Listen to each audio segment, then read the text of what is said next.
ব্যাপক প্ৰস্তুতি চলিছে বিজেপিৰ জন আশীৰ্বাদ যাত্ৰা আৰম্ভ হ'ব এই প্ৰাংগণৰ পৰাই এই খেলপথাৰ প্ৰাংগণৰ পৰাই ইতিমধ্যে দবা শংখ খোল তাল সকলো দেৱবাদ্যৰ পবিত্ৰ ধ্বনিৰে মুখৰিত হৈ পৰিব এই অঞ্চল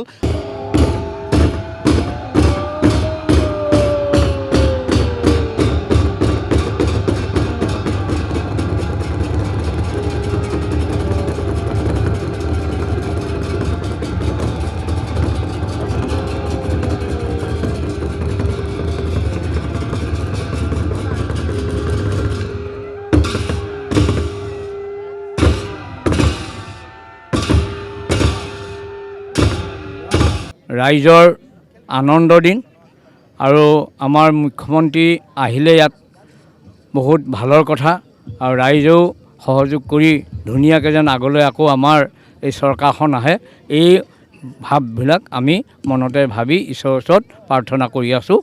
খুবই ভাল লগা কথা, ভাল লগা মুহূৰ্ত। আমাৰ সন্মানীয় মুখ্যমন্ত্ৰী ডাঙৰীয়াই জন আশীৰ্বাদ যাত্ৰা আজি শুভাৰম্ভ কৰিব। গোটেই অসমখন আমি বিভিন্ন পৰ্যায়ত এই যাত্ৰাৰ দ্বাৰা সাঙুৰি লোৱা হৈছে। ভাল লগা কথা যে আমাৰ 10 বছৰৰ যি উন্নয়নৰ খাটিয়ান সেই খাটিয়ান ৰাইজৰ ওচৰলৈ লৈ যোৱা হ'ব।